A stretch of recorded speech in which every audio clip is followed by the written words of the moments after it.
हम लोग गए थे फरवरी महीने में दुर्गापुर राउरकेला में जो डिस्प्लेस पर्सन्स थे उनकी बहुत सी समस्याएं थी। उसके बारे में एक रिपोर्ट बना के सरकार को दिए थे। तो जो रिकमेंडेशन था उसमें उसी के बारे में चर्चा करना था, जिसको आप आलोचना कहते हैं, हम चर्चा कहते हैं, हिंदी में चर्चा किए।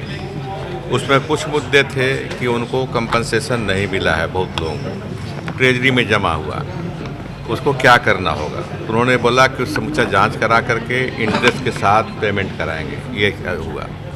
दूसरा मुद्दा था कि बहुत से लोगों को कहना है कि ज़मीन उनका अखबार नहीं हुआ। जैसे 10 एकड़ ज़मीन है उनको तो 7 एकड़ अखबार हुआ, 3 एकड़ बचा हुआ है, लेकिन आरएसपी अथॉरिटी ने उसको भी घेर लिया, बाउंड्री वाल के अंदर ले लिया। तो हुआ कि ऐसे ज़मीन को आइडेंटिफाई किया जाएगा और अगर इस तरह का है तो उनको वापस दिलाया जाएगा, ये भी हुई।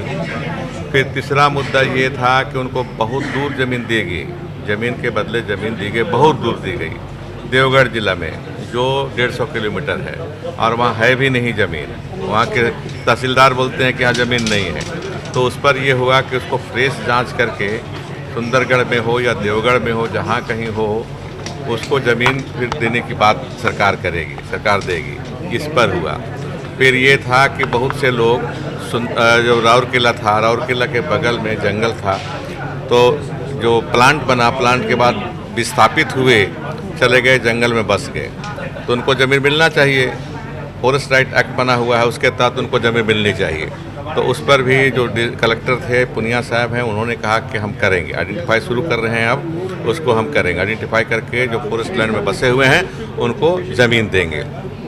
ये सारे चीज़ें। फिर नौकरी के बाद तो हम लौट करके दिल्ली में स्टील सेक्रेटरी से बात करेंगे, वहाँ मीटिंग करेंगे और तब हम लोग तय करेंगे कि जितने लोगों को नौकरी मिलनी चाहिए थी, जो डिस्प्लेस्ड हैं, जिनकी ज़मीन गई है, उनको अभी तक अगर नहीं मिली है तो उनको सरकार कैसे देगी, भारत सरकार नौकरी, उस पर भी चर्चा करेंगे हम लोग दिल्ली जाकर 10 दिन तक।